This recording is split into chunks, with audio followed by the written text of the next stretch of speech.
Students, whatever homework is given to you, you have to submit it on the very next day between 8 am to 1 pm to the given WhatsApp number, and it is compulsory to submit your homework as your attendance will be marked on the basis of your submission.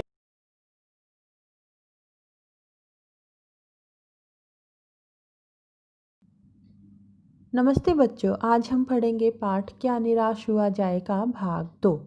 पहले भाग में हमने पढ़ा कि किस तरह लेखक समाचार पत्रों में ठगी, डकैती, चोरी, तस्करी, भ्रष्टाचार आदि के समाचार पढ़कर उदास रहता है। लेखक कहते हैं कि ऐसा नहीं है कि इस संसार से सच्चाई और ईमानदारी पूरी तरह से लुप्त हो गई है। आज भी बहुत से व्यक्ति ऐसे हैं जो मनुष्य से प्रेम करते हैं, महिलाओं का सम्मान करते हैं, झूठ और चोरी को गलत समझते हैं।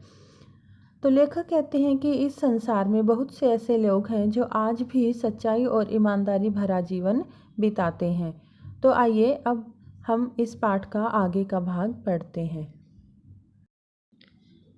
एक बार रेलवे स्टेशन पर टिकट लेते हुए गलती से मैंने 10 के बजाय 100 रुपये का नोट दिया और मैं जल्दी जल्दी गाड़ी में आकर बैठ गया। थोड़ी देर में टिकट बाबू डिब्बे में हर आदमी का चेहरा पहचानते हुए उपस्थित हुए। उन्होंने मुझे पहचान लिया और बड़ी नम्रता के साथ मेरे हाथ में 90 रुपये रख दिए और बोले। लेखक कहते हैं कि एक बार रेलवे स्टेशन पर जब वो टिकट ले रहे थे तो उन्होंने जल्दी जल्दी में 10 के बजाय 100 रुपये का नोट गलती से टिकट बाबू को दे दिया और जल्दी जल्दी गाड़ी में आकर बैठ गए। फिर थोड़ी देर बाद टिकट बाबू डब्बे में हर एक आदमी का चेहरा पहचानते हुए उस डब्बे में आए। उन्होंने लेखक को पहचान लिया और बड़ी नम्रता के साथ उनके हाथ में 90 रुपये रख दिए और लेखक से बोले, यह बड़ी गलती हो गई थी, आपने भी नहीं देखा, मैंने भी नहीं देखा।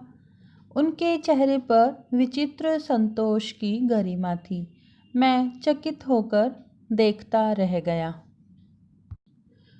जब टिकट बाबू ने लेखक को 90 रुपये वापस दिए तो बोले कि यह बड़ी गलती हो गई थी कि आपने भी नहीं देखा था और मैंने भी नहीं देखा कि आपने 10 रुपये की बजाय 100 रुपये का नोट मुझे दे दिया। अब जब टिकट बाबू ने लेखक को 90 रुपये वापस दिए तो उनके चेहरे पर एक संतोष था, एक गरिमा थी। लेखक चकित होकर उन्हें देखते रह गए कि वो 90 रुपये लौटाने के लिए गाड़ी में उन्हें ढूंढते हुए उनके पास आए हैं। कैसे कहूँ कि दुनिया से सच्चाई और ईमानदारी लुप्त हो गई है। अनेक अवांछित घटनाएं भी हुई हैं, परंतु यह एक घटना ठगी और वंचना की अनेक घटनाओं से अधिक शक्तिशाली है। लेखक कहते हैं कि कैसे कहूँ कि मैं दुनिया से सच्चाई और ईमानदारी ख़त्म हो गई है। अनेक घटनाएं हुई हैं मेरे साथ, अच्छी भी और बुरी भी, लेकिन यह जो घटना है वो सब घटनाओं से अधिक शक्तिशाली है। इस घटना से पता चलता है कि अभी संसार से ईमानदारी और सच्चाई ख़त्म नहीं हुई है। एक बार मैं बस में यात्रा कर रहा था।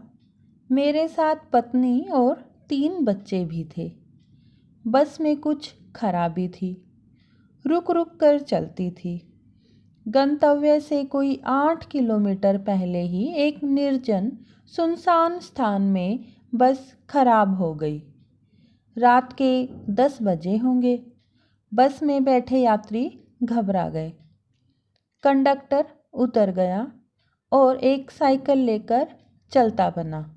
लोगों को शक हो गया कि हमें धोखा दिया जा रहा है।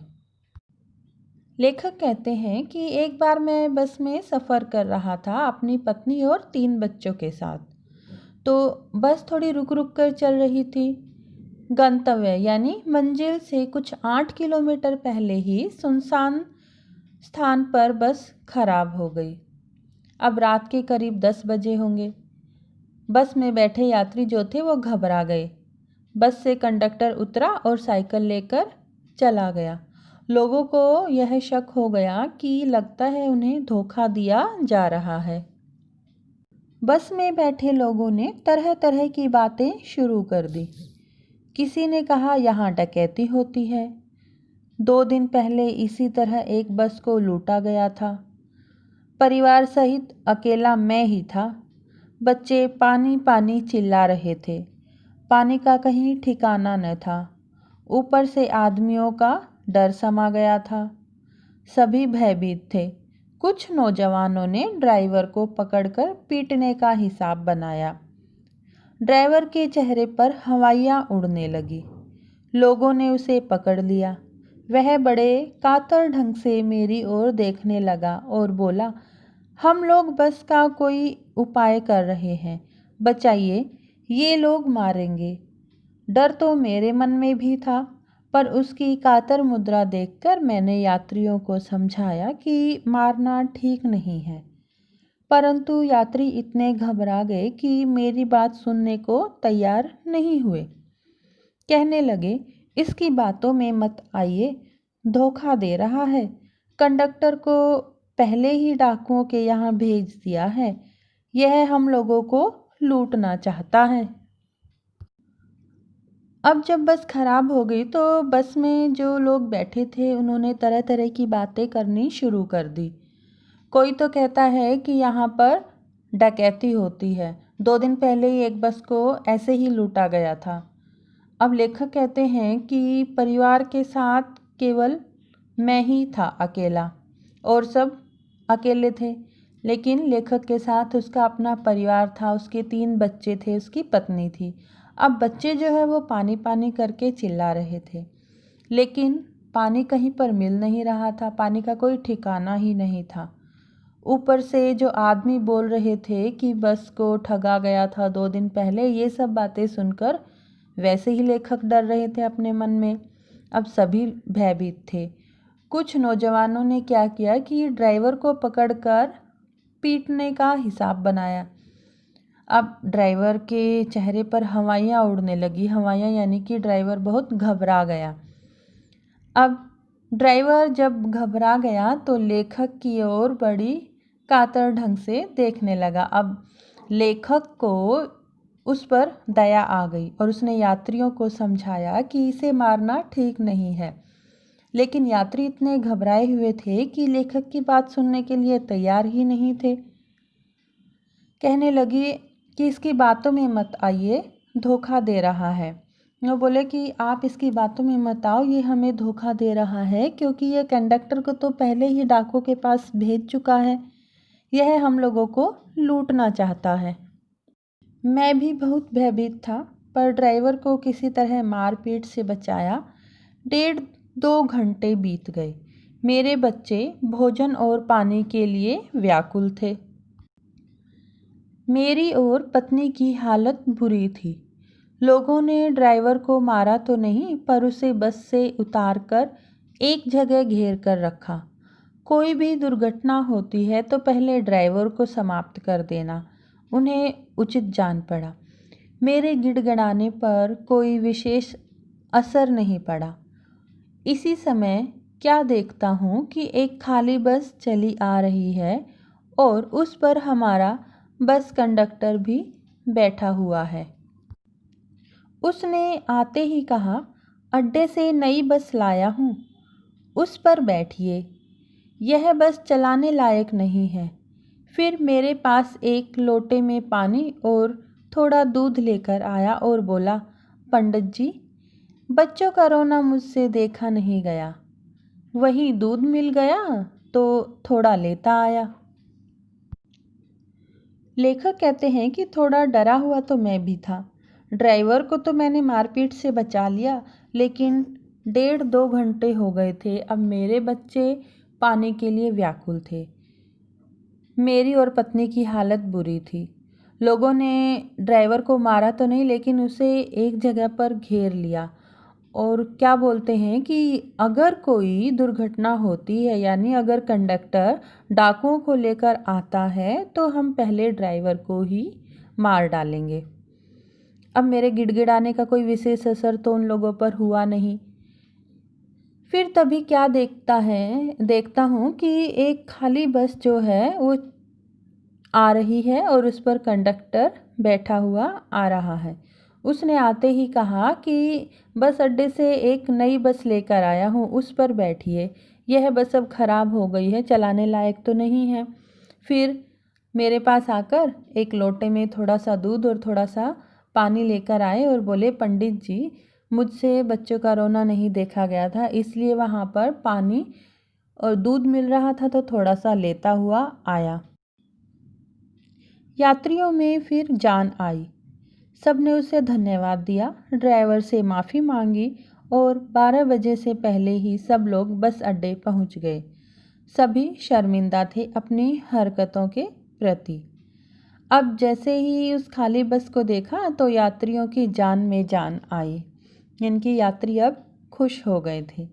सब ने धन्यवाद दिया और ड्राइवर से माफ़ी भी मांगी। ड्राइवर से माफ़ी क्यों मांगी? क्योंकि सब लोग ड्राइवर को पीटना चाहते थे, इसीलिए सब ने ड्राइवर से माफ़ी मांगी और 12 बजे से पहले ही सब अड्डे पर पहुंच गए। अब सब शर्मिंदा थे अपनी हरकतों के प्रति, क्योंकि उन लोगों ने ड्राइवर पर शक किया था कि यह हमें लूटना चाहते हैं, इसीलिए सब अपनी अपनी हरकतों के प्रति शर्मिंदा थे।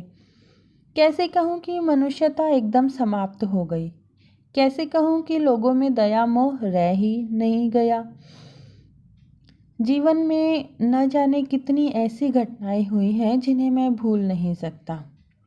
लेखक कहते हैं कि कैसे कहूँ कि मैं मनुष्यता यानी अब मनुष्यों में दया भाव नहीं है, बिल्कुल समाप्त हो गया है। कैसे कहूँ कि लोगों में दया नहीं है, मोह नहीं है। जीवन में न जाने ऐसी कितनी ही घटनाएं हुई हैं जिन्हें मैं भूल नहीं सकता। लेखक कहते हैं कि जीवन में न जाने कितनी अच्छी अच्छी घटनाएं उनके साथ हुई हैं जिन्हें वो कभी भूल नहीं सकते। इसलिए लेखक कहते हैं कि मैं नहीं कह सकता कि इस संसार से सच्चाई, ईमानदारी, मनुष्यता, दया, मोह सब समाप्त हो गया है। अभी भी कहीं ना कहीं लोगों के अंदर ये सब चीज़ें हैं।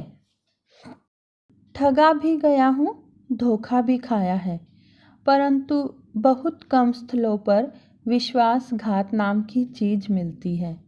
केवल उन्हीं बातों का हिसाब रखो जिनमें धोखा खाया है, तो जीवन कष्टकर हो जाएगा। ऐसी घटनाएं भी बहुत कम नहीं हैं जब लोगों ने अकारण सहायता की है, निराश मन को ढांढस दिया है और हिम्मत बंधाई है। कविवर रविंद्रनाथ ठाकुर ने अपने प्रार्थना गीत में भगवान से प्रार्थना की थी, संसार में केवल नुकसान ही उठाना पड़े, धोखा ही खाना पड़े, तो ऐसे अवसरों पर भी हे प्रभु मुझे ऐसी शक्ति दो कि मैं तुम्हारे ऊपर संदेह न करूं और सदा आपका स्मरण करता रहूं। लेखक कहते हैं कि मैं कई बार ठगा भी गया हूँ, कई बार मैंने धोखा भी खाया है, परंतु बहुत कम स्थलों पर विश्वासघात नाम की चीज़ मिली है। यानी कि बहुत कम ऐसा हुआ है जब उन्हें किसी ने धोखा दिया हो। आप केवल उन्हीं बातों का हिसाब रखोगे जिसमें आपने धोखा खाया है, तो आपका जीवन कष्टकर हो जाएगा, यानी कि आप हमेशा दुखी रहोगे। ऐसी घटनाएं भी है जब लोगों ने आपकी बिना मतलब ही सहायता की है, आपके निराश मन को हिम्मत बंधाई है। कविवर रविंद्रनाथ ठाकुर ने अपने प्रार्थना गीत में भगवान से प्रार्थना की थी कि संसार में केवल नुकसान उठाना पड़े, धोखा खाना पड़े, तो भी हे प्रभु मुझे इतनी शक्ति देना कि मैं आपके ऊपर कभी भी शक न करूं और सदा आपकी भक्ति, आपका स्मरण करता रहूं। मनुष्य की बनाई विधियां गलत नतीजे तक पहुंच रही हैं, तो इन्हें बदलना होगा। वस्तुतः आए दिन इन्हें बदला ही जा रहा है, लेकिन अब भी आशा की ज्योति बुझी नहीं है। महान भारतवर्ष को पाने की संभावना बनी हुई है, बनी रहेगी। मेरे मन निराश होने की ज़रूरत नहीं है। लेखक कहते हैं कि मनुष्य ने जो विधियाँ, जो सोच बना रखी है अपने मन में, उन सबको बदलने की ज़रूरत पड़ेगी। आए दिन इन्हें बदला भी जा रहा है, लेकिन आशा की ज्योति, जो हमारे मन में एक आशा है, वो कभी उसकी ज्योति बुझनी नहीं चाहिए। महान भारतवर्ष को पाने की संभावना बनी हुई है कि हमारा भारतवर्ष महान बनेगा, बनी हुई है और हमेशा बनी रहेगी। मेरे मन, निराश होने की ज़रूरत नहीं है। हजारी प्रसाद द्विवेदी। बच्चों, अब हम पाठ में आए कठिन शब्दों के अर्थों को सरल भाषा में समझते हैं। धर्म भीरु, जिसे धर्म छूट का भय हो, अधर्म से डरने वाला। पर्दाफाश, भेद खोलना, दोष प्रकट करना। गंतव्य, स्थान जहाँ किसी को जाना हो। उजागर, प्रकट करना।